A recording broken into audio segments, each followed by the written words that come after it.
ವೀಕ್ಷಕರೇ ನಮಸ್ಕಾರ. ಎಲ್ಲಿಗೆ ಬಂತು 47ರ ಸ್ವಾತಂತ್ರ್ಯ? ಹೌದು, ಸ್ವಾತಂತ್ರ್ಯೋತ್ಸವದ ಹಿನ್ನೆಲೆಯಲ್ಲಿ ನಾವು ಚರ್ಚೆಯನ್ನು ಮಾತಾಡ್ತಾ ಇದ್ದೇವೆ. ಇಲ್ಲಿ ಪ್ರಮುಖ ವ್ಯಕ್ತಿಯೊಬ್ಬರನ್ನು ಕರೆದಿದ್ದೇವೆ. ಅವರ ಹೆಸರು ಹಬೀಬ್ ರೆಹಮಾನ್ ಅಂತ. ಇವರು ಯೂನಿಟಿ ಹೆಲ್ತ್ ಕಾಂಪ್ಲೆಕ್ಸಿನ ಚೇರ್ಮನ್, ಹಾಗೆ ಯೂನಿಟಿ ಎಜುಕೇಷನ್ ಅಕಾಡೆಮಿಯ ಚೇರ್ಮನ್ ಕೂಡ ಹೌದು. ಅಂದರೆ ಇವರು ಇಲ್ಲಿ ಒಂದು ಆರೋಗ್ಯ ಸೇವೆ ವಿಷಯದಲ್ಲಿ ಮತ್ತು ಶಿಕ್ಷಣದ ವಿಷಯದಲ್ಲಿ ಬಹಳ ದೊಡ್ಡ ಕೆಲಸವನ್ನು ಮಾಡ್ಕೊಂಡು ಬರ್ತಾ ಇದ್ದಾರೆ.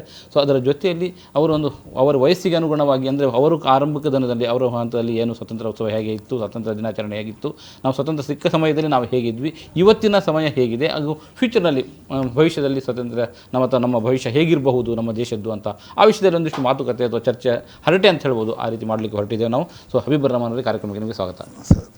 ಸೊ ಇಲ್ಲಿ ನಾವು 1947ರಲ್ಲಿ ಸ್ವಾತಂತ್ರ್ಯವನ್ನು ಪಡೆದ್ವಿ. ಆ ಸಮಯದಲ್ಲಿ ನಿಮ್ಮ ವಯಸ್ಸು ನಾವು ತಿಳಿಲಿಕ್ಕೆ ವಯಸ್ಸು ಯಾವ ವಯಸ್ಸಾಗಿರಬಹುದು ನಿಮ್ಮದು ಅಂತ? 47ರಲ್ಲಿ ಮಸ್ಟ್ ಬಿ ಅಬೌಟ್ 5-6 ವರ್ಷ. 5-6 ವರ್ಷದ ಹುಡುಗ.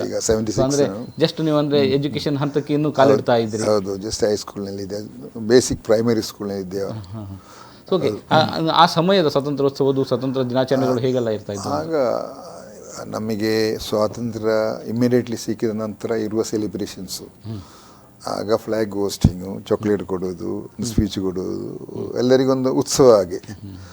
ಅದರಿಂದ ಅದು ನಮಗೆಲ್ಲ ಒಂದು ನ್ಯಾಷನಲ್ ಸ್ಪಿರಿಟ್ ಬರ್ತಾಯಿತ್ತು. ಇದು ನೋಡುವಾಗ, ಇದು ಮಾಡುವಾಗ ಎಲ್ಲ ಶಾಲೆಯಲ್ಲಿ ಎಲ್ಲ ಇಟ್ ಬಿಕೇಮ್ ಅದು ಒಂದು ನಮ್ಮ ನ್ಯಾಷನಲ್ ಫೆಸ್ಟಿವಲ್ ಆಗಿ ಚೇಂಜ್ ಆಯ್ತದು ಸ್ವಾತಂತ್ರ್ಯೋತ್ಸವ. ಎಲ್ಲ ಕಡೆ ಮಾಡುವುದು, ಗೌರ್ಮೆಂಟ್ಸು ಅದನ್ನು ಎಂಕರೇಜ್ ಮಾಡಿದರು. Institutions, organisations, education institutions, schools, colleges, university ಎಲ್ಲ ಕಡೆಯಲ್ಲಿ ಸಹ ಅವ್ರನ್ನ ಸೆಲೆಬ್ರೇಟ್ ಮಾಡ್ತಾ ಬಂದರು. ಅದರಲ್ಲಿ ಮೇಯ್ನಿ ಅಂದರೆ ಒಂದು ನ್ಯಾಷನಲ್ ಸಾಲಿಡ್ಯಾರಿಟಿ ಬಂತು ನಮಗೆ. ಏನೋ ಎಲ್ಲರೂ ಒಟ್ಟಿಗೆ ನಮ್ಮ ಹಬ್ಬ ಇದೆ ಎಲ್ಲ ಕಡೆಯಲ್ಲಿ, ಫೆಸ್ಟಿವಲ್ಸ್, ಒಂದೊಂದು Hindu festival, Muslim festival, Christian festival, ಅದೊಂದು ಎಲ್ಲರೂ ಎಂಜಾಯ್ ಮಾಡೋದು. ಇದಾಗಿಲ್ಲ, ಎಲ್ಲರೂ ಸೇರಿಕೊಂಡು ಒಂದು ನ್ಯಾಷನಲ್ ಫೆಸ್ಟಿವಲ್ ಆಗಿ ಹೋಗೋದು. ಸಮಯದವರೆಗೆ ನಾವು ಬ್ರಿಟಿಷ್ ಆಡಳಿತದಲ್ಲಿ ಅಲ್ಲಿ ಇದ್ವಿ. ಸೊ ನಮಗೆ ನಮ್ಮದೇ ಆದಂಥ ಎಲ್ಲರೂ ಸೇರಿಕೊಂಡು ಮಾಡುವಂಥ ಹಬ್ಬ ಒಂದು ಕಾಣ್ತಾ ಇರಲಿಲ್ಲ. ಸೊ ಇದು ಹಬ್ಬವಾಗಿ ಅದೊಂದು ಇತ್ತು ನಮ್ಮದರಲ್ಲಿ. ಕೇರಳದಲ್ಲಿ ಒಂದು ಓಣಂ ಅಂತ ಇತ್ತು. ಅದು ಬೇಸಿಕಲಿ ಹಿಂದೂ ಫೆಸ್ಟಿವಲ್ ಆದರೂ ಸಹ ಎಲ್ಲರೂ ಅದನ್ನು ಸೆಲೆಬ್ರೇಟ್ ಮಾಡ್ತಾ ಇದ್ದರು. ಅದೊಂದು ಪರ್ಟಿಕ್ಯುಲರ್ ಅಂತ ಅಲ್ಲ, ಅದೊಂದು ಸ್ಟೇಟ್ ಫೆಸ್ಟಿವಲ್ ಆಗಿ ಹೋಗಿತ್ತು ಮೊದಲು, ಹಾಗೆ ಇತ್ತು. ಅದರಂತೆ ಇದು ಒಂದು ನ್ಯಾಷನಲ್ ಫೆಸ್ಟಿವಲ್ ಆಗಿ ಇಂಡಿಪೆಂಡೆನ್ಸ್ ಡೇ ಮತ್ತು ರಿಪಬ್ಲಿಕ್ ಎರಡು ಆಗಿದೆ. ಓಕೆ, ನೀವು ಅಂದರೆ ಹೇಗೆಲ್ಲ ನೀವು ನಮ್ಮ ಬಾಲ್ಯದ ದಿನವನ್ನು ನೆನಪಿಕೊಳ್ಳಿ, ಹೇಗೆಲ್ಲ ನೀವು ಆಚರಣೆ ಮಾಡ್ತಾ ಇದ್ರಿ? ಅಂದರೆ ಇಲ್ಲಿ ನಾವು ಇವತ್ತಿನ ದಿನಗಳಲ್ಲಿ ಕಂಪೇರ್ ಮಾಡಿದರೆ ಆವತ್ತಿನ ದಿನಕ್ಕೆ ಹೇಗೆ ಇತ್ತು? ಅಂದರೆ ಅವತ್ತು ಸ್ವಾತಂತ್ರ್ಯ ಬಂದ ಆ ಸಮಯಕ್ಕೂ ಇವತ್ತಿನ ಈ ಸಮಯಕ್ಕೂ? ಆ ಟೈಮಿನಲ್ಲಿ ನಮಗೆ ಒಂದು ಯುಫೇರಿ ಅಂತ ಹೇಳ್ತೇವೆ, ಒಂದು ಉತ್ಸವ. ಅಲ್ಲ, ಬ್ರಿಟಿಷರು ಹೋದ್ರಲ್ಲ ಇಲ್ಲಿಂದ, ಅದೊಂದು ನಮಗೆ ಒಳ್ಳೆ ಸಮಾಧಾನ ಇತ್ತು. ಅವರು ಹೋದಂತ ನಾವು ಫ್ರೀ. ಮನೆಯಲ್ಲಿ ಪೇರೆಂಟ್ಸ್ ಇಲ್ಲದಿದ್ದರೆ ಮಕ್ಕಳಿಗೆ ಫ್ರೀ ಇದ್ದಾರೆ, ಅದೇ ರೀತಿಯಲ್ಲಿ ಬ್ರಿಟಿಷರು ಬಂದೆಲ್ಲ ಹೋದರಲ್ಲ ಅಂತ ಒಂದು ಫೀಲಿಂಗ್ ಇತ್ತು ನಮಗೆ. So they were enjoying that. ಅದು ಹೀಗೆ ಸೆಲೆಬ್ರೇಷನ್ ಆಗಿ ಡೈಲ್ಯೂಟ್ ಆಗ್ತಾ ಹೋಯಿತು. ನಮ್ಮ ರಿಯಲ್ ಫ್ರೀಡಮ್ ನಮ್ಮಿಂದ ಬರಲಿಲ್ಲ ಇನ್ನು. ಅಂದರೆ ಫ್ರೀಡಮ್ ಫ್ರಮ್ ಬ್ರಿಟಿಷ್ ಆಯಿತು, ಆದರೆ ನಮ್ಮ ಫ್ರೀಡಮ್ ಫ್ರಮ್ ಅನ್ವಾಂಟೆಡ್ ಥಿಂಗ್ಸ್ ಎಲ್ಲ ಉಂಟಲ್ಲ, ನಮ್ಮ ಸೊಸೈಟಿ ಏನೆಲ್ಲ ಅನಗತ್ಯ ಇದ್ದೆಲ್ಲ ಆಗ್ತಾ ಇದೆ, ಹ್ಯೂಮನ್ ಟು ಹ್ಯೂಮನ್ ರಿಲೇಷನ್ಶಿಪ್ ಸರಿ ಇಲ್ಲದ್ದು, ಅದು ಹಾರ್ಮನಿ ಇಲ್ಲದ್ದು, ಒಬ್ಬರಿಂದೊಬ್ಬರಿಗೆ ದ್ವೇಷ ಆಗೋದು, ಇನ್ನೊಬ್ಬರಿಗೆ ಮೋಸ ಮಾಡೋದು, ಸುಳ್ಳು ಹೇಳೋದು, ಕೊಲೆ ಮಾಡೋದು, ಇಂಥದ್ದೆಲ್ಲ ಇದೆಲ್ಲ. ಅದರಿಂದ ಫ್ರೀಡಮ್ ನಮಗೆ ಇನ್ನೂ ಸಹ ಬರಬೇಕಾದು. ಅದು ಇನ್ನು ನಾವು ಮೆಚ್ಯೂರ್ ಆಗ್ತಾ ಇರುವಾಗ ಬರ್ತದೆ ಅದು. ಅಲ್ಲ, ನಾನು ಮೆಚೂರ್ ಅಂತ ಹೇಳಿದ್ರೆ ನಾವು ಸ್ವತಂತ್ರ ಸಿಕ್ಕು 71 ವರ್ಷಗಳ ಬಳಿಕವೂ ಇನ್ನೂ ಕೂಡ ನಾವು ಮೆಚೂರ್ ಆಗಲಿಲ್ಲ ಅಂತ ಹೇಳೋದನ್ನು ಒಪ್ಕೊಳ್ಳಿಕ್ಕೆ ಸಾಧ್ಯ ಇದೆಯಾ? ಆಗಿಲ್ಲ ಅಂತ ಹೇಳಲಿಕ್ಕೆ ಆಗೋದಿಲ್ಲ. ನಾವು ಅಂದರೆ once you get a freedom from somewhere else, that problem is over. ನಮ್ಮ ವೀಕ್ನೆಸ್ಸಿಂದ ಫ್ರೀಡಮ್ ಆಗಲಿಲ್ಲ ನಾವು. So our own weakness is there. ಇದೆಲ್ಲ human weakness, we can't say good or human weakness ಎಲ್ಲ ಕಡೆ ಇರಬಹುದು. ಎಲ್ಲ ದೇಶಗಳಲ್ಲಿ ನೀವು ಬಹಳಷ್ಟು ದೇಶಗಳನ್ನು ಸುತ್ತಾಡಿ ಬಂದಿದ್ದೀರಿ.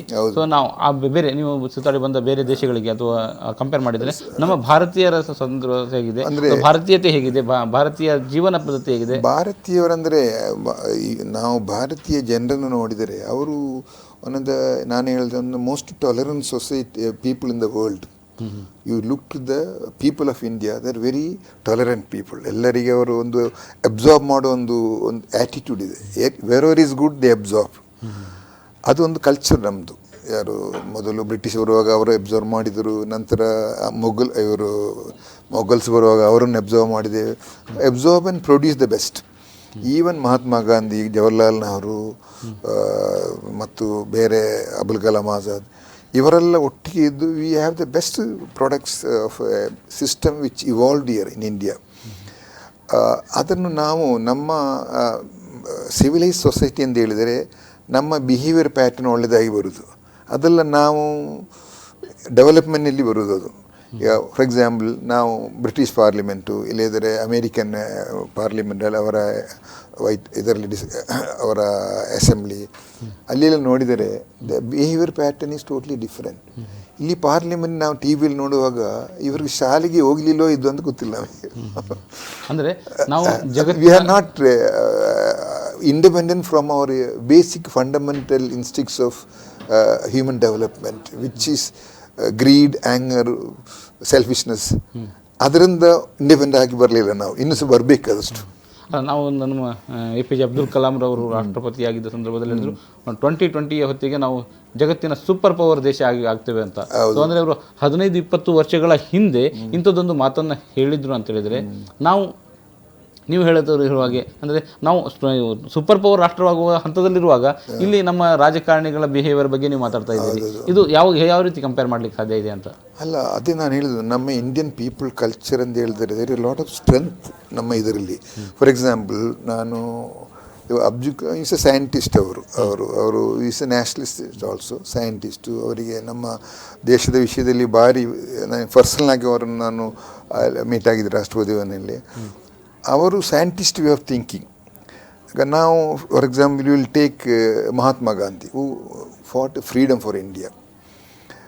ಈ fought for the freedom for India ಅವರ ಒಂದು ಬಿಹೇವಿಯರ್ ಪ್ಯಾಟರ್ನ್ ಕಲ್ಚರ್ ನೋಡಿದಾಗ ನಮ್ಮದು ಏನೋ ಒಂದು ಸ್ಟ್ರೆಂತ್ ಉಂಟಂತ ಕಾಣುತ್ತೆ ಇಂಡಿಯನ್ ಪೀಪಲ್ನಲ್ಲಿ.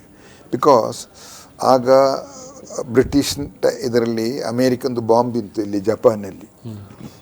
ಅವರ ಸ್ಟ್ರೆಂತ್ ತೋರಿಸಿದ್ದು ಬಾಂಬಿನ ನಾಶ ಮಾಡೋದು. ಎಲ್ಲ ಇಡೀ ಜಪಾನಲ್ಲಿ 2 ಸಿಟಿ, ನಾಗಸಕಿ ಮತ್ತು ಹಿರೋಶಿಮಾ, ನಾಗಸಕಿ ಎಲ್ಲ ನಾಶವಾಯಿತು. ಮೋಸ್ಟ್ ಪವರ್ಫುಲ್ ನೇಷನ್ ಅಂತ ಆಯಿತು ಒಂದು ಕಡೆ.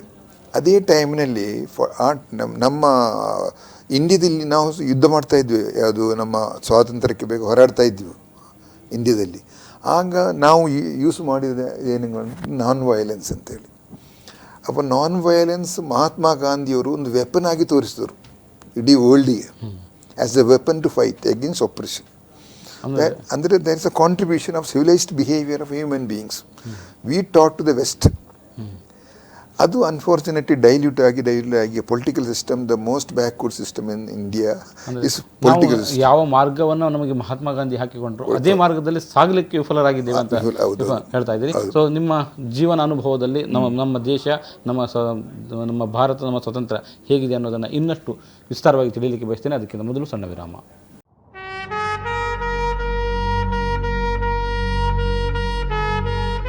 ಸೊ ಎಲ್ಲಿಗೆ ಬಂತು 47ರ ಸ್ವಾತಂತ್ರ್ಯ?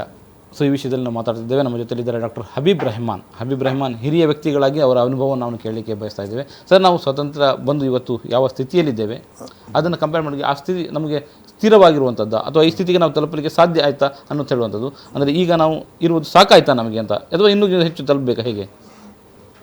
ಅಲ್ಲ, ನಾವು ಈಸ್ ಅ ವೈಬ್ರೆಂಟ್ ಡೆಮೋಕ್ರಸಿ ಅಂತ ಹೇಳ್ತಾ ಇದೆ ನಮ್ಮ ದೇಶದ ವಿಷಯದಲ್ಲಿ. ಸ್ಟಿಲ್ ನಾವು ಡೆವಲಪ್ ಆಗ್ತಾ ಬರ್ತಾ ಇದೆ. Lot of maturities in there. ಒಂದಂತ ಹೇಳ್ತಾರೆ, ನಾವು ಸ್ವಾತಂತ್ರ್ಯ ನಂತರ ಸಿಕ್ಕಿದ ನಂತರ ವಿ ಆರ್ ರಿಟೈನ್ ಡೆಮೋಕ್ರಸಿ. ಅಂದರೆ ನಮ್ಮ ನೇಬರ್ಸ್ನಲ್ಲಿ for example Bangladesh and Pakistan, ಅವರಿಗೆ ಕೆಲವು ಸರಿ ಡೆಮೋಕ್ರಸಿ ಇದೆ, ಕೆಲವು ಸರಿ ಇದು ಮಿಲಿಟರಿ ರೂಲ್ ಆಗಿದೆ. ಹಾಗೆ ಅಲ್ಲ, ಇಂಡಿಯಾದಲ್ಲಿ ಅಲ್ಲಿ ಮಿಲಿಟರಿ ವಿಜೃಂಭಿಸ್ತಾ ಇದೆ, ಮಿಲಿಟರಿ ಪವರ್. ಹೌದು, ಅಂದರೆ ಸ್ಟೆಬಿಲಿಟಿ ಇರಲಿಲ್ಲ ಡೆಮೋಕ್ರಸಿ. ಆದರೆ we are maintain stability in democracy. And the beauty is the strength of the people ಈ ಸಿ ಇನ್ ದೇರ್. ಗೌರ್ಮೆಂಟ್ ಒಳ್ಳೆ ಇದ್ದರೆ ಓಟ್ ಕೊಡ್ತಾರೆ, ಇಲ್ಲಿದ್ದರೆ ಅವ್ರು ಕೆಳಗಾಗ್ತಾರೆ. ಜನರಿಗೊಂದು ಸ್ಟ್ರೆಂತ್ ಉಂಟು ಇಲ್ಲಿ. So democracy has become a habit of Indian people. ಅದು ಯಾರೇನು ಮಾಡಲಿಕ್ಕೆ ಕಷ್ಟ ಇಲ್ಲ, ಎಷ್ಟೇನು ಮಾಡಿದರೂ ಸಹ you cannot fool the people. ಅದು ನಮ್ಮ ಇಂಡಿಯನ್ ಪೀಪಲ್ನ ಒಂದು ಸ್ಟ್ರೆಂತ್. Okay okay. ಸೊ ನಾವು ಇಲ್ಲಿ ನೀವು ಆರೋಗ್ಯ ಮತ್ತು ಎಜುಕೇಷನ್ ಮತ್ತು ಇದರ ಫೀಲ್ಡಲ್ಲಿ ಇದ್ದೀರಿ. ಸೊ ಅದನ್ನು ನಾವು ಆ ಒಂದು ಸ್ವಾತಂತ್ರ್ಯದ ವಿಷಯದಲ್ಲಿ ಬಂದಾಗ ಅಂದರೆ ವಿವಿಧ ತಾಂತ್ರಿಕತೆ ವಿಷಯದಲ್ಲಿ ನಾವು ಯಾವಾಗಲೂ ಸ್ವಲ್ಪ ಹಿಂದೆ ಇದ್ದೇವೆ ಅಂತ ಅನಿಸ್ತಾ ಇದೆ. ಅಂದರೆ ನಾವು ಬೇರೆ ಅಭಿವೃದ್ಧಿಶೀಲ ರಾಷ್ಟ್ರಗಳು ಅಂದರೆ ಅಮೇರಿಕಾ, ಯುರೋಪ್ ರಾಷ್ಟ್ರಗಳಿಗೆ ನಾವು ಕಂಪೇರ್ ಮಾಡಿದರೆ. ಸೊ ಈಗ ಅಂದರೆ ನಾವು ಜ್ಞಾನದ ವಿಷಯದಲ್ಲಿ, ಎಜುಕೇಷನ್ ವಿಷಯದಲ್ಲಿ ನಾವು ಯಾವ ಹಂತದಲ್ಲಿ ಇದ್ದೇವೆ, ಯಾವ ಹಂತದಲ್ಲಿ ಬರಬೇಕು, ಅದು ಹೇಗಿರಬೇಕು ಅನ್ನುವಂಥದ್ದು. Education basic ಲೆವೆಲ್ನಲ್ಲಿ ಹೋಗೋದಾದರೆ we have got good educational system, high school to college ಲೆವೆಲಲ್ಲೇ ಇದೆ. ಹೈಯರ್ ಎಜುಕೇಷನ್ ಲೆವೆಲಲ್ಲಿ ಅಷ್ಟೊಂದು ಕ್ವಾಲಿಟಿ ಬರಲಿಲ್ಲ comparing to the developed countries. Europe ಮತ್ತು ಅಮೇರಿಕಾ, ಜಪಾನ್ ಇದೆಲ್ಲ ನೋಡುವಾಗ ಅವರು they have gone in to higher level of education. Research ಮತ್ತು quality ಎರಡೂ ಇದೆ ಅದರಲ್ಲಿ. ನಮ್ಮದರಲ್ಲಿ ಅಷ್ಟೊಂದು ಕ್ವಾಲಿಟಿ ಇದು ಬರಲಿಲ್ಲ. ಅದೇ ಸಮಯದಲ್ಲಿ ನಮ್ಮವರು ಹೊರಗೆ ಹೋದವರೆಲ್ಲ ಒಳ್ಳೆ ಹುಷಾರಾಗಿದ್ದಾರೆ, ನಮ್ಮ ಇಂಡಿಯನ್ಸ್. ಅಲ್ಲ, ಅದೇ ನನ್ನ ಪ್ರಶ್ನೆ, ನಿಮ್ಮ ಪ್ರಶ್ನೆಗೆ ಪೂರ್ವಕವಾಗಿ ನಾನು ಕೇಳ್ತಾ ಇರೋದು, ನೀವು ಹೇಳ್ತಾ ಇದ್ದೀರಿ ಹೈಯರ್ ಎಜುಕೇಷನ್ ಕ್ವಾಲಿಟಿ ನಮ್ಮಲ್ಲಿ ಇಲ್ಲ ಅಂತ. ಬಟ್ ಅಮೇರಿಕಾದಲ್ಲಿ ಅತಿ ಹೆಚ್ಚು ಕೆಲಸಗಳನ್ನು ಸಂಪಾದಿಸುವವರು ಭಾರತೀಯರಾಗಿದ್ದಾರೆ, ಅಥವಾ ಲಂಡನ್, ಯುರೋಪ್ ರಾಷ್ಟ್ರಗಳಲ್ಲೂ ಕೂಡ ತಾಂತ್ರಿಕ ವಿಷಯದಲ್ಲಿ ಅತಿ ಹೆಚ್ಚು ಕೆಲಸವನ್ನು ಸಂಪಾದಿಸುವವರು ಭಾರತೀಯರಾಗಿದ್ದಾರೆ. ಅದು ಹೇಗೆ ಸಾಧ್ಯ ಆಯಿತು ಅಂತ? ಅದು ಅಂದರೆ ಅವರಿಗೆ ಎನ್ವಿರಾನ್ಮೆಂಟ್ ಆಗಿತ್ತು ಆ ಟೈಮಿನಲ್ಲಿ, ಫೆಸಿಲಿಟೀಸ್ ಎಲ್ಲ ಇತ್ತು. ಅವರು ಗೌರ್ಮೆಂಟ್ ಎಲ್ಲ ಫೆಸಿಲಿಟೀಸ್ ಕೊಡ್ತಾ ಇದ್ದಾರೆ. ನಮ್ಮಲ್ಲಿ ಅಷ್ಟು ರಿಸೋರ್ಸ್ ಇಲ್ಲ ಗೌರ್ಮೆಂಟ್ ಲೆವೆಲ್ನಲ್ಲಿ. ಅದನ್ನು ಅಷ್ಟು ಒಳ್ಳೆ ಫೆಸಿಲಿಟಿ, ಸಂಬಳ ಕೊಡಲಿಕ್ಕೆ ಆಗೋದಿಲ್ಲ. ಅಲ್ಲಿ ಎಲ್ಲ ಒಳ್ಳೆ ಸಂಬಳ ಸಿಗ್ತದೆ ಮತ್ತು ರಿಸರ್ಚ್ಗೆ ಬೇಕಾದ ಫೆಸಿಲಿಟೀಸ್ ಇದೆ. ಇಲ್ಲಿ ಎಲ್ಲ ಅಷ್ಟಿಲ್ಲ. ಅದು ಸ್ಲೋಲಿ ಮೇಲೆ ಬಂದಾಗ ನಮ್ಮವರು ಇಲ್ಲೇ ಒಳ್ಳೆಯದಾಗ್ತಾರೆ. ಇಂಡಿಯಾ ವಿಲ್ ಬಿ ರಿಯಲಿ, ಅಲ್ಲಿಯ ಫೆಸಿಲಿಟಿಗಳನ್ನು ಇಲ್ಲಿ ಕೊಟ್ಟರೆ ಅವರು ರಿಸರ್ಚ್ಗಾಗಿ ಅಥವಾ ಹೆಚ್ಚಿನ ಇದಕ್ಕಾಗಿ ಅಲ್ಲಿ ಹೋಗೋದಿಲ್ಲ. ಇಲ್ಲಿ ಮೊದಲೆಲ್ಲ ಪ್ರೈಮ್ ಮಿನಿಸ್ಟರ್ ಹೇಳ್ತಾ ಇದ್ದರು, ಹೊರಗೆ ಹೋದವರಲ್ಲ, ಯು ಆರ್ ಎ ಬ್ರೈನ್ ಅಲ್ಲ, ಬ್ರೈನ್ ಇನ್ ರಿಸರ್ವ್ ಅಂತೇಳಿ. Whenever you want you can come back to India. And ಇಲ್ಲಿಂದ ನಿಮಗೆ ಇದೆಲ್ಲ ಒಳ್ಳೆ ರಾಷ್ಟ್ರವನ್ನು ದೊಡ್ಡದು ಮಾಡುವುದು. ಇನ್ನು ನಮ್ಮ ಗೌರ್ಮೆಂಟ್ ಫುಲ್ಲಿ ಇಂಪಾರ್ಟೆನ್ಸ್ ಕೊಡಬೇಕು, higher education, quality education, research etcetera. ನಮ್ಮವರನ್ನು ಇಲ್ಲಿಯೇ ಒಳ್ಳೆ ಕೆಲಸ ಮಾಡಲಿಕ್ಕೆ ಬಿಟ್ಟರೆ ನಮ್ಮ ಭಾರತವು ದೊಡ್ಡದಾಗಿ ಮೇಲೆ ಬರ್ಬೋದು. ಕಾರಣ ನಮ್ಮ ಟು ಅಡ್ವಾಂಟೇಜ್ ಇದೆ. ಒಂದು ಅಂದರೆ English language is the most commonly ಮಾತನಾಡಿದ ಒಂದು ಭಾಷೆ ಅದು ಇಡೀ ಲೋಕದಲ್ಲಿ. ಮತ್ತು ಅದು is the language of science. ಅದರಲ್ಲಿ ಸೈನ್ಸ್ ಲ್ಯಾಂಗ್ವೇಜ್ ಅದೇ. ಅದರಿಂದ ನಮ್ಮ ದೊಡ್ಡ ಪಾಪ್ಯುಲೇಷನ್ ಅಲ್ಲ ಇಂಡಿಯದ್ದು, 2 ಬಿಲಿಯನ್ ಅವರೇಜ್ ಪಾಪ್ಯುಲೇಷನ್ ಆಗಿದೆ ಈಗ. ಇರುವಾಗ ನಮ್ಮ ಪಾಪ್ಯುಲೇಷನ್ ಸ್ವಲ್ಪ ಕಲ್ತವರೆಲ್ಲ ಹೊರಗೆ ವರ್ಲ್ಡ್ನಲ್ಲಿದ್ದಾರೆ. ಆದರೆ ಇಲ್ಲಿ ಅವರಷ್ಟು ಸಿಕ್ಕಿಲ್ಲ. ಅದರ ಪ್ರಯೋಜನ ನಮಗೆ ಪಡೀಲಿಕ್ಕೆ ಪ್ರೈವೇಟ್ ಸಂಶೋಧನೆಗಳನ್ನು ಮಾಡಲಿಕ್ಕೆ ಬಯಸ್ತಾರೆ, ಯಾರು ಹೆಚ್ಚು ಅಧ್ಯಯನವನ್ನು ಮಾಡಲಿಕ್ಕೆ ಬಯಸ್ತಾರೆ, ಅವರು ಈ ಭಾರತವನ್ನು ಬಿಟ್ಟು ಹೋಗಿಬಿಡ್ತಾರೆ ಅಂತ. ನೀವು ಅವರಿಗೆ ಬೇಕಾದ ಅವರ ಇಂಟೆಲೆಕ್ಚುಯಲ್ ಅದರ ಪ್ರತಿಭೆಗೆ ತಕ್ಕ ವ್ಯವಸ್ಥೆಯನ್ನು ಇಲ್ಲೇ ಮಾಡಿದರೆ ಅವ್ರು ಯಾರು ಹೋಗೋದಿಲ್ಲ, ಅವರ ಸೇವೆ ನಮಗೆ ಸಿಗ್ತದೆ ಅಂತ. ಅದು ಮಾತ್ರ ಅಲ್ಲ, ಅವರು ಹೋದವರು ಇಡೀ ವರ್ಲ್ಡ್ನಲ್ಲಿ ಶೈನ್ ಆಗ್ತಾ ಇದ್ದಾರೆ. ನೀವು ಯಾವುದರಲ್ಲಿ WHO, UN, ಎಲ್ಲಿ ಶಶಿ ತರೂರಲ್ಲ ಅವರೆಲ್ಲ UN ಇದ್ದವರು. ಅವರ ಕ್ವಾಲಿಟಿಯಲ್ಲಿ ನೋಡುವಾಗ ಇಂಟರ್ನ್ಯಾಷನಲ್ ಸ್ಟ್ಯಾಂಡರ್ಡ್ ಅವರಿಂದ ಕಲಿತಾ ಇದ್ದಾರೆ ಹೋದವರೆಲ್ಲ. ಸೊ ಅಷ್ಟು ಶಶಿ ತರೂರ್ ನನ್ನ ಹೆಸರು ಪ್ರಸ್ತಾಪ ಮಾಡಿದರೆ, ಅವರು ಅಲ್ಲಿರುವಾಗ ಇಂಟರ್ನ್ಯಾಷನಲ್ ಸ್ಟ್ಯಾಂಡರ್ಡ್ ಆಗಿದ್ರು. ಬಟ್ ಭಾರತಕ್ಕೆ ಬಂದು ಇಲ್ಲಿ ಪೊಲಿಟಿಷಿಯನ್ ಆದ ಕೂಡಲೇ ಅವರು ಇಂಡಿಯನ್ ಸ್ಟ್ಯಾಂಡರ್ಡ್ಗೆ ಬಂತು. ಇಲ್ಲಿ ಸ್ಟ್ಯಾಂಡರ್ಡ್ ಪೊಲಿಟಿಷಿಯನ್ಸ್ ಅಂದರೆ ನಮ್ಮ ಇದರಲ್ಲಿ 2 area we are not developed. We are developed in all areas. 2 ಏರಿಯಾದಲ್ಲಿ ನಾವು ಡೆವಲಪ್ ಆದದ್ದು ಲೀಸ್ಟು. ಒಂದು ಯಾವುದು, ನಮ್ಮ political education for the politicians. ಅವರಿಗೆ ಏನು ಸಿಕ್ಕಲಿಲ್ಲ. ಎಜುಕೇಷನ್ ನಾವು ಮಕ್ಕಳಿಗೆ ಕೊಡ್ತೇವೆ, ಅವರಿಗೆಲ್ಲ ಕಲಿತಾ ಇದ್ದಾರೆ. ಪೊಲಿಟಿಷಿಯನ್ಗೆ ಎಜುಕೇಷನ್ ಸಿಕ್ಕಲಿಲ್ಲ. ಅವರಿಗೆ ಪವರ್ ಮಾತ್ರ ಸಿಕ್ಕಿದೆ. ಪವರ್ ಸಿಕ್ಕಿದ್ರಿಂದ ಅವರಿಗೆ ಬೇಕಾದಾಗ ಮಾಡ್ಬೋದು. ಅದು ನಮ್ಮ ಈ ಎಲೆಕ್ಟ್ ಮಾಡಿದವರಿದ್ದಾರಲ್ಲ, ಬಹುಜನರಿಗೆ ನಾವು ಒಳ್ಳೆಯದಕ್ಕೆ ಅವರನ್ನು ಎಲೆಕ್ಟ್ ಮಾಡಿದ್ದೇವೆ, ಆದರೆ ಅವರು ಕೆಲಸ ಮಾಡೋದಿಲ್ಲ. ನಮಗೆ ಎಲ್ಲರ ಮನಸ್ಸಲ್ಲಿ ಬೇಜಾರಿದೆ. ಅವರ ಕರಪ್ಷನು, ಅವರ ಮಿಸ್ಗವರ್ನೆನ್ಸು ಇದೆಲ್ಲಾಗಿ ಯಾವ ಪಾರ್ಟಿ ಸಹ ಸರಿಯಾಗಿ ಕೊಡಲಿಕ್ಕೆ ಆಗಲಿಲ್ಲ. ಅದರಿಂದ ಅದೊಂದು ಬೇಜಾರಿದೆ. ಅದು ನಮ್ಮ ಜನರು ಸಹ ಬಹುಶಃ ಏನು ಡೆಮೋಕ್ರಸಿ ಸಕ್ಸಸ್ ಆಗೋದಿಲ್ಲ ಅಂತ ಒಂದು ಟೈಮಲ್ಲಿ ಹೇಳ್ಬೋದು. ಆದರೂ ಸಹ ನಾವು ಡೆಮೋಕ್ರಸಿಯನ್ನು ಮೇಂಟೈನ್ ಮಾಡಿದ್ದೇವೆ. 5 ವರ್ಷದಲ್ಲಿ ಒಂದು ಸರಿ ಗೌರ್ಮೆಂಟ್ ಒಳ್ಳೆ ಮಾಡಿದರೆ ಪುನಃ ಕೊಡ್ತಾರೆ, ಇಲ್ಲದ್ರೆ ಅವನು ಕೆಳಗಾಗ್ತಾರೆ. ಅದು ನಮ್ಮ ಬಹುಜನ ಇಂಡಿಯನ್ ಪಾಪ್ಯುಲೇಷನ್ ಸ್ಟ್ರೆಂತ್ ಅಂತ ಹೇಳ್ಬೋದು. ಇನ್ನು ಆರೋಗ್ಯದ ವಿಷಯದಲ್ಲಿ ಬರೋದಾದರೆ, ಆರೋಗ್ಯ ವಿಷಯದಲ್ಲಿ ಹೇಳೋದಾದರೆ we have made A lot of improvement. ನಾವು ಈಗ ಅಮೇರಿಕಲ್ಲಿ ಆದರೆ ಅವರ GDP ಅಂತ ಹೇಳ್ತೇವೆ, GDP 18 to 19% ಹೆಲ್ತ್ಗೆ ಅವರು ಖರ್ಚು ಮಾಡ್ತಾ ಇದ್ದಾರೆ. ಇಂಡಿಯಾದಲ್ಲಿ ಖರ್ಚು ಮಾಡೋದು 2.5% GDP ಫಾರ್ ಹೆಲ್ತ್. ಅದರಲ್ಲಿ ಹೆಚ್ಚಿರೋದು ಪ್ರೈವೇಟ್ನಲ್ಲಿ. ಗೌರ್ಮೆಂಟ್ದು ಮೋಸ್ಟ್ ಬ್ಯಾಕ್ವರ್ಡ್ ನಮ್ದು ಅಂದರೆ ಹೆಲ್ತ್ನಲ್ಲಿ ಏನು ಸರಿಯಾಗಿಲ್ಲ, ವೆರಿ ಪೂರ್ ಅಂತ ಹೇಳ್ಬೋದು. ಅದು ಇದ್ದದ್ದು ಹೆಲ್ತಿನ ವಿಷಯದಲ್ಲಿ ಒಳ್ಳೆಯದಾಗಿ ಮಾಡಿರೋದೆಲ್ಲ ಪ್ರೈವೇಟ್, ಮತ್ತು ಇದು ಮಾಡಿದವ್ರನ್ನು ಪ್ರೈವೇಟನ್ನೆಲ್ಲ ದುಡ್ತಾ ಇದ್ದಾರೆ. ಅದೇನಂತ ಹೇಳಿದ್ರೆ ಎಂಥದಕ್ಕೊಂದು ಕಾಸ್ಟ್ ಉಂಟು. ಈಗ ಪ್ರೈವೇಟ್ ಕಾಸ್ಟ್ ಡೈರೆಕ್ಟ್ಲಿ ಬೇರೆ ಇದು ಇವರಿಗೆ ಪೇಷನ್ಸ್ಗೆ ಆಗ್ತದೆ. ಗೌರ್ಮೆಂಟ್ ಫ್ರೀ ಕೊಡ್ತಾರೆ, ಅವ್ರಿಗೆ ಫ್ರೀ ಕೊಡೋದಿಲ್ಲ. ಅವರು ನೀವು ಮತ್ತು ನಾವು ಟ್ಯಾಕ್ಸ್ ಕೊಟ್ಟ ಹಣವನ್ನು ಇವರಿಗೆ ಕೊಡ್ತಾರೆ, ಇಲ್ಲಿ ಫ್ರೀ ಉಂಟು ಕೊಡ್ತಾರೆ. ಅದಕ್ಕೊಂದು ಕಾಸ್ಟ್ ಉಂಟು, ಆ ಕಾಸ್ಟ್ ಯಾರಿಗೂ ಗೊತ್ತಿಲ್ಲ. ಆದರೆ ಪ್ರೈವೇಟ್ ಕಾಸ್ಟ್ ಇಲ್ಲಿ ಗೊತ್ತಾಗ್ತದೆ. ಆ ಥರ ಪ್ರೈವೇಟ್ನಲ್ಲಿ ಹೆಚ್ಚು ಕಾಸ್ಟ್ಲಿ ಅಂತ ಎಲ್ಲರೂ ಇದಾಗ್ತದೆ. ಅದಕ್ಕೆ ಇನ್ಶೂರೆನ್ಸ್ ಬಂದಿದೆ ಈಗ, ಅದು ಸರಿಯಾಗಿ ಇಲ್ಲ, ವೆಸ್ಟರ್ನ್ ಕಂಟ್ರೀಸ್ನಾಗೆ ಬರಲಿಲ್ಲ. ಬಂದ ನಂತರ ಒಳ್ಳೆ ಸಿಗ್ಬೋದು. ಆದರೆ ಈಗ ಇರೋದು ಆರೋಗ್ಯದಲ್ಲಿ ಮ್ಯಾಕ್ಸಿಮಮ್ ಬೆಸ್ಟ್ ಸರ್ವಿಸ್ ಬರೋದು ಪ್ರೈವೇಟ್ನಲ್ಲಿ. Okay sir, doctor Habib Rehman ಅವರೇ, ನಾವು ಇನ್ನಷ್ಟು ಮಾತಾಡಬೇಕಾಗಿದೆ ಸ್ವಾತಂತ್ರ್ಯದ ಸಮಯದಲ್ಲಿ. ಅಂದರೆ ನಾವು ಅವತ್ತಿನ ಸ್ವಾತಂತ್ರ್ಯ ಇವತ್ತಿನ ಸ್ವಾತಂತ್ರ್ಯ ಕಂಪೇರ್ ಮಾಡಿ ಒಂದಿಷ್ಟು ಮಾತಾಡಬೇಕಾಗಿದೆ. ಅದಕ್ಕಿಂತ ಮೊದಲು ಸಣ್ಣ ವಿರಾಮ.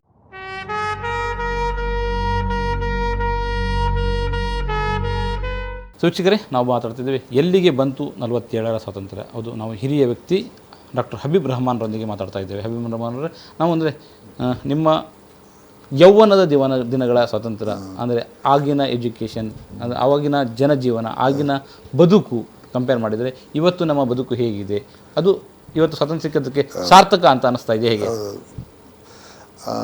ಈಗಿನ ಬದುಕು ಅಂದರೆ ಈಗ ಲೈಫ್ ಎಕ್ಸ್ಪೆಕ್ಟೆನ್ಸಿ ಎಲ್ಲ ಮೇಲೆ ಬಂದಿದೆ. 60-70 ಈಗ ಜನರಿಗೆ. ಮೊದಲೆಲ್ಲ 50 ಆಗುವಾಗ ಮುದುಕರಾಗ್ತಾ ಇದ್ದರು, ಈಗ 70 ಆಗಿದ್ದವರೆಲ್ಲ ಒಳ್ಳೆ ಆರೋಗ್ಯದಲ್ಲಿ ಕಾಣ್ತಾ ಇದೆ. ಅದರಿಂದ ನಮ್ಮ ಆಹಾರ, ನಮ್ಮ ಎನ್ವಿರಾನ್ಮೆಂಟ್ದು ಪೊಲ್ಯೂಷನ್ ಅದೆಲ್ಲ ಕಮ್ಮಿಯಾಗಿ health is better, but not to all the population. Rural interior ಹೋದರೆ ಎಲ್ಲ ಅಲ್ಲಿ ಭಾರಿ ಕಷ್ಟದಲ್ಲಿದ್ದಾರೆ. ಈಗ ಮಾಲ್ ನ್ಯೂಟ್ರಿಷನ್ ಅದೆಲ್ಲ ಕಾಣ್ತಾ ಇದ್ದೇವೆ. ಗೌರ್ಮೆಂಟ್ ಏನಾಗಬೇಕಂತ ಹೇಳಿದರೆ ಅದಕ್ಕೆ ತುಂಬ ಆರೋಗ್ಯ ವಿಷಯದಲ್ಲಿ ಅವರು ಗಮನ ಕೊಡಬೇಕು. ಅದನ್ನು ಇನ್ನು ಏನೆಲ್ಲ ಒಳ್ಳೆಯ ರೀತಿಯಲ್ಲಿ ಮಾಡ್ಬೋದು, ಅವರ ಪಾಲಿಸಿ, ಪ್ರೋಗ್ರಾಮು ಮತ್ತು interaction with doctors, health people ಎಲ್ಲ ಒಟ್ಟಿಗೆ ವಿಚಾರ ಮಾಡಿ. ಅದು ಅಲ್ಲ, ಇದು ಆರೋಗ್ಯ ಅನ್ನೋದು ನನ್ನ ವೈಯಕ್ತಿಕ, ನನ್ನ ಆರೋಗ್ಯನ ಕಾಪಾಡ್ಕೊಳ್ಕೋದು ನಾನು. ಯಾಕೆ ಗೌರ್ಮೆಂಟ್ ಅಲ್ಲಿ ಕೆಲಸ ಮಾಡಬೇಕು ಅಂತ ಹೇಳ್ತೀರಿ ನೀವು? ಗೌರ್ಮೆಂಟಲ್ಲಿ ಕೆಲಸ ಮಾಡಬೇಕಂದ್ರೆ ಯಾಕೆ ಗೌರ್ಮೆಂಟ್ ಅದಕ್ಕೆ ಪಾಲಿಸಿಗಳನ್ನು ಮಾಡಬೇಕು? ಯಾಕೆ ಗೌರ್ಮೆಂಟ್ ಅಂದರೆ ಆ ವಿಷಯದಲ್ಲಿ ಹೆಚ್ಚು ಆಸಕ್ತಿಯಿಂದ ಕೆಲಸ ಮಾಡಬೇಕು? ಅದು ಕರೆಕ್ಟ್. ಅಂದರೆ ಯೂಶ್ವಲಿ ನಾವು ಆರೋಗ್ಯ ಅಂದರೆ ಅದು ನ್ಯಾಚುರಲ್ ಆಗಿ ಇರೋದು. ಈಗ ನಮಗೆ ಇರೋದು ಕಾಯಿಲೆ ಅಲ್ಲ, ಅದು ಆರೋಗ್ಯ ಹೋಗಿದೆ, ನಮ್ಮಿಂದ ಅನಾರೋಗ್ಯ ಆಗಿದೆ. ಅದಕ್ಕೆ ಬೇಕಾಗಿ ಹೆಲ್ತೆಲ್ಲ ಬರೋದು, ಹೆಲ್ತನ್ನು ರಿಸ್ಟೋರ್ ಮಾಡಲಿಕ್ಕೆ. ಅದರಲ್ಲಿ 3 ಇದೆ, ಒಂದು ಪ್ರಿವೆಂಟಿವ್, ಪ್ರಮೋಟಿವ್ ಆ್ಯಂಡ್ ಕ್ಯೂರೇಟಿವ್ ಅಂತೇಳಿ. ಈಗ ನಾವು ಹೆಚ್ಚು ಫೋಕಸ್ ಮಾಡೋದು ಕ್ಯೂರ್ನಲ್ಲಿ. ಮತ್ತು ಪ್ರಿವೆಂಟಿವ್ ಅಂತ ಇಲ್ಲ ಗೌರ್ಮೆಂಟ್ ಎಲ್ಲ ಮಾಡೋದು ಪ್ರಿವೆಂಟಿವ್, ಅದೇನಿಲ್ಲ. ಅದನ್ನು ಮಾಡಬೇಕಿತ್ತು ಅವರು. ಪ್ರಮೋಷನ್ ಆಫ್ ಹೆಲ್ತ್ ಮಾಡಬೇಕಿತ್ತು. ಫುಡ್ಡನ್ನು ಹೇಗೆ ಒಳ್ಳೆ ನ್ಯೂಟ್ರಿಷನಲ್ ಥೆರಪಿ, ಎನ್ವಿರಾನ್ಮೆಂಟಲ್ ಸ್ಯಾನಿಟೇಷನ್ ಮತ್ತು ಇಮ್ಯುನೈಸೇಷನ್ ಇಂತೆಲ್ಲ ಪ್ರೋಗ್ರಾಮ್ ಮಾಡ್ತಾ ಇದ್ದಾರೆ. ಅದನ್ನು ಇನ್ನೂ ಸಹ ಅವರು ಒಳ್ಳೆ ರೀತಿಯಲ್ಲಿ ಮಾಡ್ಬೋದು. ಮತ್ತು ನಮ್ಮ ಎಜುಕೇಷನ್ ಸಿಸ್ಟಮ್ ಮಾಡಬೇಕು ಮೆಡಿಕಲ್ ಹೆಲ್ತ್ ವಿಷಯದಲ್ಲಿ. ಫಾರ್ ಎಕ್ಸಾಂಪಲ್, ಈಗ ನಾವು ಮಾತನಾಡಿದಾಗೆ ನಮ್ಮ ಮೊದಲನ ಇದರಲ್ಲಿ ನಾವಿರುವ ಈ ಸಿಸ್ಟಮ್ ಆಫ್ ಎಜುಕೇಷನ್ ಎಲ್ಲ ಬ್ರಿಟಿಷ್ ಸಿಸ್ಟಮ್. ಅದು ನಮ್ಮ ಹಳ್ಳಿಗೆಲ್ಲ ಆಗೋದಿಲ್ಲ. ಅದು ಇಲ್ಲಿ ಹೆಚ್ಚಿನವರು ಇರೋದು ಹಳ್ಳಿಗೆ, ಅವರಿಗೆ ಬೇರೆ ಸಿಸ್ಟಮ್ ನಾವು ಹುಡುಕಬೇಕು ಹೊಸದು. ಅಷ್ಟು ಒಳ್ಳೆ ಇನ್ನೂ ಕೂಡ ನಾವು 71 ವರ್ಷ ಮುಗಿದ ಕೂಡ ಇನ್ನೂ ಕೂಡ ಹುಡುಕುವ ಹಂತದಲ್ಲೇ ಇದ್ದೇವೆ ಅಂತ. ಹುಡುಕಂದ್ರೆ ನಮ್ಮ ತಲೆಗೆ ಒಳಗೆ ಹೋಗಲಿಲ್ಲ ಯಾರಿಗೆ ಸಹ. ಅದು ಏನು ಮಾಡಬೇಕು, ನಾವು ಟೇಲರ್ ಮಾಡಿ ನಮ್ಮ ಇದಕ್ಕೆ ಹೇಗೆ ನೀವು ಬಟ್ಟೆ ಹಾಕ್ತೇವೆ ಅದೇ ರೀತಿಯಲ್ಲಿ ಎಜುಕೇಷನ್ ಮತ್ತು ಹೆಲ್ತು ನಮಗೆ ಟೇಲರ್ ಆಗಿ ಮಾಡಬೇಕು. ನಾವು ರೆಡಿಮೇಡ್ ಅಮೇರಿಕೆ ಮತ್ತು ಯುರೋಪ್ ಮಾಡೋದನ್ನು ಇಲ್ಲಿ ಮಾಡ್ತಾ ಇದ್ದೇವೆ. ಅದು ಸರಿಯಾಗೋದಿಲ್ಲ, ಫಿಟ್ ಆಗೋದಿಲ್ಲ ಇಲ್ಲಿ. ಇಲ್ಲಿ ಅಂದರೆ ನೋಡು, ಈಗ ಈ ಹೈ ಹೆಲ್ತಿನ ವಿಷಯದಲ್ಲಿ ದೊಡ್ಡ ದೊಡ್ಡ ಆಸ್ಪತ್ರೆ ಉಂಟು, CT ಸ್ಕ್ಯಾನ್ ಉಂಟು, MRI ಉಂಟು, ರೋಬೋಟಿಕ್ ಸರ್ಜರಿ ಉಂಟು, ಈಗೆಲ್ಲ ಕೇಳ್ತಾ ಇದ್ದೇವಲ್ಲ. ಅದು ನಮಗೆ ಒಂದು ಸ್ಮಾಲ್ ಸೆಕ್ಷನ್ ಆಫ್ ದ ಪಾಪ್ಯುಲೇಷನ್ಗೆ ಮಾತ್ರ ಬೇಕಾದದ್ದು. ಅದು ನಮ್ಮ ವಿಲೇಜಸ್ಸಿಗೆಲ್ಲ ಅದು ಆಗೋದಿಲ್ಲ. ಅದರ ಕಾಸ್ಟ್ ಬೇರೆ ಮಾಡಲಿಕ್ಕಿಲ್ಲ. ಅವರಿಗೆ ಒಳ್ಳೆಯ ಆಹಾರ, ಒಳ್ಳೆ ನೀರು, ಎನ್ವಿರಾನ್ಮೆಂಟ್ ಸ್ಯಾನಿಟೇಷನ್, ಬಾತ್ರೂಮು, ಲ್ಯಾಬರೇಟರಿ ಇಂಥದ್ದೆಲ್ಲ ಇವತ್ತು ಅದೇ ವಿಷಯದಲ್ಲಿ ಅಂದರೆ ಸ್ವಚ್ಛತೆ ಅದೇ ಅದೆಲ್ಲ ಈಗ ಮೋದಿಯವರು ಹೇಳಿದ್ರಲ್ಲ, ಕ್ಲೀನ್, ಅದು ಅಂಥದ್ದೆಲ್ಲ ನಾವು ಪ್ರಮೋಟ್ ಮಾಡಬೇಕು. They should be what is instead of giving all unwanted these thing, they give laboratory, bathroom to every house in every place. Then many of the disease will disappear. So ಇವತ್ತು ಅದಂತ ನಡೀತಾ ಇದೆ ಅಂತ ನಡೀತಾ ಉಂಟು. ಆದರೆ ಅಷ್ಟೊಂದು ಆಗಿ ಬರಲಿಲ್ಲ. ನಮ್ಮ ಪ್ರೈಮ್ ಮಿನಿಸ್ಟರ್ ಬಂದ ಕೂಡಲೇ ಅವರೆಲ್ಲ ಪ್ರಮೋಟ್ ಮಾಡ್ತಾ ಇದ್ದರು. ಈಗ ಅದೊಂದು ಹಾಗೆ ಕಾಣುವುದಿಲ್ಲ ನಾವು ಅದು ಹೇಗೆಲ್ಲ ಆಗಿದೆ ಅಂತೇಳಿ. ಓಕೆ, ಇನ್ನು ನಮಗೆ ಸ್ವಾತಂತ್ರ್ಯ ಬಂದಿದೆ, ಆದರೂ ಕೂಡ ನಾವು ಸ್ವತಂತ್ರ ಆಗಲಿಲ್ಲ ಅಂತ ನೀವು ಹೇಳ್ತಾ ಇದ್ದೀರಿ, ಅದು ಹೇಗೆ ಅಂತ? ಅಂದರೆ ನಾವು ಸ್ವಾತಂತ್ರ್ಯ ಬ್ರಿಟಿಷರಿಂದ ಸ್ವಾತಂತ್ರ್ಯ ಆಯಿತು. ಹಾಗೆ ಮನುಷ್ಯರಿಗೆ ಅವರ ಸ್ಟ್ರೆಂತ್ ಮತ್ತು ಅವರ ವೀಕ್ನೆಸ್ ಉಂಟು. ಅವರ ವೀಕ್ನೆಸ್ ಅಂದರೆ ಸೆಲ್ಫಿಶ್ನೆಸ್ಸು, ಈಗೋ, ಹೇಟ್ರೆಡ್ಡು, ಇಂಥದ್ದೆಲ್ಲ ವೀಕ್ನೆಸ್, ಅದು ಹ್ಯೂಮನ್ ವೀಕ್ನೆಸ್. ಸೆಲ್ಫಿಶ್ನೆಸ್ ಅಂದರೆ ನನ್ನ ವೀಕ್ನೆಸ್, ನಾನೇ ಎಲ್ಲ ನನಗೆ ಬೇಕಂತ ಹೇಳೋದು. ಮತ್ತು ಈಗೋ ಅಂದರೆ ನಾನು ನಿಮಗಿಂತ ದೊಡ್ಡವರಂತ ಹೇಳೋದು, ಅದು ನನ್ನ ವೀಕ್ನೆಸ್ ಅದು. ಹೌದು. ಮತ್ತು ನಿಮಗೆ ನನಗೇನು ಸರಿಯಲ್ಲದ ಮಾಡಿದರೆ ನಿಮ್ಮನ್ನು ಹೇಟ್ ಮಾಡೋದು, ಇದೆಲ್ಲ ನಮ್ಮ ವೀಕ್ನೆಸ್ಸು. ಇದನ್ನು ರಿಪ್ಲೇಸ್ ಮಾಡಿ, ಇದರಿಂದ ನಾವು ಡೆವಲಪ್ ಆಗೋದು, ನಾವು ಹಿಂದೆ ಹೋಗೋದು. ಇದರಿಂದ ಎಲ್ಲ ನಾಶ ಆಗ್ತದೆ, ಆಚೆಯಿಂದ ಜಗಳ ಆಗ್ತದೆ, ಕೋರ್ಟೆಲ್ಲ ಇಂಥ ಕೋರ್ಟ್ ರೂಮ್ನಲ್ಲಿ ಎಲ್ಲ ಹೆಚ್ಚು ಹೋಗೋದು ಇದಕ್ಕೆ ಆಗಿ, ಕೊಲೆ ಮಾಡೋದು, ಇಂಥದ್ದು ಕದಿಯೋದು, ಇದೆಲ್ಲ. ಆದ್ದರಿಂದ ಇದನ್ನೆಲ್ಲ ಬಿಟ್ಟು ಹ್ಯೂಮನ್ ವ್ಯಾಲ್ಯೂಸ್ ನಾವು ಡೆವಲಪ್ ಮಾಡಬೇಕು. ನಮ್ಮ country is rich in spiritualism. Mahatma ಗಾಂಧಿಯವರು ಹೇಳಿಕೊಟ್ಟ ಒಳ್ಳೆಯ ಕೆಲವು ಬೋಧನೆಗಳನ್ನು ಇವರು ಅನುಸರಿಸಿದರೆ ನಮ್ಮ ದೇಶವು ಇಂದು ಇಡೀ ಲೋಕಕ್ಕೊಂದು ಮಾದರಿಯಾಗಿ ಹೋಗ್ಬೋದು. ನಾನು ಮೊದಲು ಹೇಳಿದ ಹಾಗೆ, ಅವರು ಅಮೇರಿಕವರು ಜಪಾನಲ್ಲಿ ಬಾಂಬ್ ಹಾಕಿದಾಗ ಇವರು ಇನ್ನೊಂದು ಬಾಂಬ್, ಅದು ಯಾವುದು, ಕೊಲ್ಲುವ ಬಾಂಬ್ ಅಲ್ಲ, ಮನುಷ್ಯರಿಗೆ ಬದುಕುವ ಸತ್ಯಾಗ್ರಹ ಅಂದರೆ ಒಂದು ವೆಪನ್ ಆಗಿ ಅವರು ತೋರಿಸಿದ್ರು ಇಡೀ ಲೋಕ. ನಾವು ಆ ವೆಪನಿಂದ, ಆ ಅಸ್ತ್ರದಿಂದ ಸ್ವತಂತ್ರ ಪಡೆದು ಅದೇ ದಾರಿಯಲ್ಲಿ ಸಾಗಲಿಲ್ಲ, ಮುನ್ನ ಹೋಗಲಿಲ್ಲ. ಅದು ಇಡೀ ವರ್ಲ್ಡ್ ಈಗ ಎಲ್ಲರೂ ಲೋಕದಲ್ಲಿ ನೋಡಿದರೆ, ಲೋಕದಲ್ಲಿ ಎಲ್ಲರೂ ಗಾಂಧಿಯವರನ್ನು ಕೋಟ್ ಮಾಡ್ತಾ ಇದ್ದಾರೆ. ಅದು ಒಂದು ಸಿಕ್ಕಿದ್ದು ಹೊಸದ್ದು, ಅದೇ ಈ ಶತಮಾನದಲ್ಲಿ ನಮಗೆ ಬೇಕಾದದ್ದು. ಅದು ಜನರು ತಿಳ್ಕೊಂಡು ಅದನ್ನು ನಾವು ಪರಿಪಾಲಿಸಿದರೆ ನಮ್ಮ ಇಂಡಿಯಾ, ಭಾರತಕ್ಕೆ ಎಲ್ಲ ಶ್ರೇಷ್ಠದಾಗಿ ಒಂದು ಮಾಡೆಲ್ ಆಗಿ ಬೇರೆಯವರಿಗೆ ನೋಡಿ ಕಲೀಲಿಕ್ಕೆ ಒಳ್ಳೆ ಒಂದು ಮಾದರಿಯಾಗಿ ಹೋಗ್ಬೋದು. ಓಕೆ, ಹಬೀಬ್ ರೆಹಮಾನ್ರವರೇ, ಡಾಕ್ಟರ್ ಹಬೀಬ್ ರೆಹಮಾನ್ ಇಷ್ಟೊತ್ತು ನಮ್ಮ ಜೊತೆಯಲ್ಲಿದ್ದು ನಿಮ್ಮ ಜೀವನಾನುಭವವನ್ನು ಹೇಳಿಕೊಂಡ್ರಿ. ಬಟ್ ನಿಮ್ಮ ಯೌವನದ ಒಂದಿಷ್ಟು ಕಾಲದ ಸಮಯದ ಇದನ್ನು ನಾನು ತಿಳಿಲಿಕ್ಕೆ ಬಯಸ್ತಾ ಇದ್ದೇನೆ.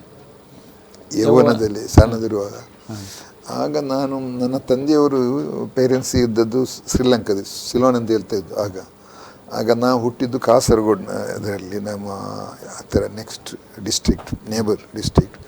ಅವರಿಗೆ ಒಳ್ಳೆ ಎಜುಕೇಷನ್ ಬೇಕಂದ್ರೆ ನನ್ನ ಮಂಗಳೂರಿನಲ್ಲಿ LOCS ಕಾಲೇಜ್ ಬೋರ್ಡಿಂಗ್ ಸ್ಕೂಲಲ್ಲಿ ತಂದು ಹಾಕಿದರು ಅವರು. ಅಲಾಗ ಒಳ್ಳೆ ಸಿಸ್ಟಮ್ ಇತ್ತು ಅಲ್ಲಿ, ಒಳ್ಳೆ ನಮ್ಮ ಫಾದರ್ಸ್ ಅವರೆಲ್ಲ ಒಳ್ಳೆ education system was very good.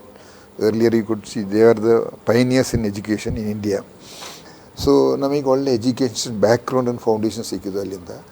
ನಂತರ we went for medical education ಇಲ್ಲಿ ನಮ್ಮ ಕಸ್ತೂರ್ ಮೆಡಿಕಲ್ ಕಾಲೇಜಿನಲ್ಲಿ. ಅಲ್ಲಿ ಸಹ ನಮಗೆ ಒಳ್ಳೆ ಒಂದು ಎಂಟ್ರಪ್ರೀನಿಯರ್ಸ್ ಎಜುಕೇಷನ್ ಸಿಕ್ಕಿತ್ತು. ಡಾಕ್ಟರ್ ಮಾಧವ್ ಪೈ, ಟೀಮೆ ಪೈ ಅವರು ಅಂದರೆ ಅವರು ನ್ಯೂ ಥಿಂಕರ್. ನಾನು ಅವರ ಪರ್ಸನಲ್ ಆಗಿ ಭಾರಿ ಸರಿ ಮೀಟ್ ಆಗಿದ್ದೇವೆ, ಈಗಿನವರೆಲ್ಲ ನೋಡಿರಲಿಕ್ಕಿಲ್ಲ. ಅವರು ಭಯಂಕರ ವಿಷನರಿ, ಎಜುಕೇಷನ್ ಬೇಕಂದೇಳಿ ಹಾಗೆ ಅವರು ಐಡೆಂಟಿ ಮಾಡಿದವರು. ಮತ್ತು ಈಗ ಮಣಿಪಾಲ್ ಇನ್ಸ್ಟಿಟ್ಯೂಷನ್ ಅಂತೇಳಿ ಇಡೀ ಒಂದು ಲೋಕದ ಒಂದು ಒಳ್ಳೆ ಇನ್ಸ್ಟಿಟ್ಯೂಷನ್ ಆಗಿ they are seeing on one of the best institution in the world now. So does a pride for India. ಈ ಎರಡು ಇದರಿಂದ ನನಗೆ ಸಿಕ್ಕಿದ ಪ್ರಯೋಜನದಿಂದ ನನಗೆ ಒಳ್ಳೆ ಡೆವಲಪ್ಮೆಂಟ್ ಮಾಡಲಿಕ್ಕೆ ಆಗಿತ್ತು. Early foundation of my education. So ಅಂದರೆ ಸ್ವತಂತ್ರ ನನಗನ್ನಿಸ್ತದೆ ಇದು ಕೂಡ ಒಂದು ಸ್ವಾತಂತ್ರ್ಯ ಅಂತ. ಅಂದರೆ ಇಂಥದ್ದೊಂದು ಎಜುಕೇಷನ್ ಪಡೀಲಿಕ್ಕೆ ಸಾಧ್ಯ. ಬ್ರಿಟಿಷರ್ ಇದ್ದಿದ್ರೆ ಈ ರೀತಿಯ ಎಜುಕೇಷನ್ ಪಡೀಲಿಕ್ಕೆ ನಮಗೆ ಬೇಕಾದ ಸ್ವತಂತ್ರ ಎಜುಕೇಷನ್ ಪಡೀಲಿಕ್ಕೆ ಸಾಧ್ಯ ಇತ್ತಾ ಹೇಗೆ ಅಂತ? ಅಲ್ಲ, ಅಂದರೆ ನಾವು ಮನುಷ್ಯರಿಗೆ ಅವರ ಮೈಂಡ್ ಹೇಳ್ತಾ ಇದ್ದೇವೆ, ಅದರಲ್ಲಿ ಅವರು ಯೂಸ್ ಮಾಡೋದು ಓನ್ಲಿ 10%, 90% ಯೂಸ್ ಮಾಡೋದೇ ಇಲ್ಲ ಅವರು. ಅದು ಕೆಲವರು ಕ್ರಿಯೇಟಿವಿಟಿ ಐಡಿಯಾಸ್ ಎಲ್ಲ ಬರೋದೆಲ್ಲ ಕೆಳಗಿಂದ 10% ಮೇಲಿದೆ, ಅದರಿಂದ ಬರೋದಿಲ್ಲ. ಅಂಥದ್ದು ಬರಬೇಕು ನಾವು. ಅದು ಹಾಗೆ ಇದ್ದರೆ ಮಾತ್ರ ನಮ್ಮ ಡೆವಲಪ್ಮೆಂಟ್ ಬರ್ಬೋದು. ಅದು ಎಜುಕೇಷನಲ್ಲಿ ಸಿಕ್ಕೋದು. ನಮ್ಮ ಎಜುಕೇಷನ್ ಹಾಗೆ ಕ್ರಿಯೇಟಿವಿಟಿ ಬರುತ್ತಾ ಇದ್ದರೆ, ನಾವೊಂದು ಆಸ್ಪತ್ರೆ ಮಾಡಿದ್ದೆ 40 years ಬ್ಯಾಕ್, ಯೂನಿಟಿ ಹಾಸ್ಪಿಟಲ್. ಅದು ಟೋಟ್ಲಿ ಡಿಫ್ರೆಂಟ್ ಟೈಪ್ ಆಗಿತ್ತು. ಬಾಕಿ ಇದೆಲ್ಲ ನಂತರ ಬಂದು ಅದು ಕ್ರಿಯೇಟಿವ್ ಐಡಿಯಾ ಎಲ್ಲ ಮಾಡಲಿಕ್ಕೆ ಆದದ್ದು ನನ್ನ ಈ ಎಜುಕೇಷನ್ ಸಿಸ್ಟಮ್. ಅದೇ ಸಮಯದಲ್ಲಿ creativity out of my education. ಅಂದರೆ ಪ್ರತಿಯೊಬ್ಬರು ಕ್ರಿಯಾಶೀಲತೆ ಬೇಕು, ಹೊಸತನ್ನು ನಾನು ಹುಡುಕಬೇಕು ಅನ್ನುವಂಥ ಮನೋಭಾವ ಬೇಕು ಅನ್ನುವಂಥ ಮಾತನ್ನು ಹೇಳ್ತಾ ಇದ್ದೀನಿ. ಅಂದರೆ ಅದೇ ನಮಗೆ ಸ್ವತಂತ್ರ. ಅಂದರೆ ನಾವು ನಮ್ಮ ಹೊಸತನವನ್ನು ಹುಡುಕುವ ನಮ್ಮ ಮನೋಭಾವ ನಮ್ಮ ದೇಶವನ್ನು ಅಭಿವೃದ್ಧಿಯತ್ತ ಸಾಗಿಸ್ತದೆ. ಆ ಮನೋಭಾವವನ್ನು ಬೆಳೆಸುವ ಎಜುಕೇಷನ್ ಸಿಸ್ಟಮ್ ಡೆವಲಪ್ ಆಗಬೇಕು ಅನ್ನೋ ಅಭಿಪ್ರಾಯವನ್ನು ಡಾಕ್ಟರ್ ಹಬೀಬ್ ರೆಹಮಾನ್ ಅವರು ಹೇಳ್ತಾ ಇದ್ದಾರೆ. ಸೊ ಇವತ್ತು ಇಷ್ಟೊತ್ತು ನಿಮ್ಮ ಜೊತೆ ಮಾತಾಡಿದೆ ಸರ್, ಧನ್ಯವಾದ ನಿಮಗೆ. ಸೊ ಇಲ್ಲಿಗೆ ನಮಗೆ ವಿಶೇಷ ಕಾರ್ಯಕ್ರಮ ಮುಕ್ತಾಯ ಆಗ್ತದೆ. ನಿರಂತರ ಸುದ್ದಿ ಮಾಹಿತಿ ಹಾಗೂ ಮನೋರಂಜನೆಗಾಗಿ ನೋಡ್ತಾ ಇರಿ ವಿ4 ನ್ಯೂಸ್.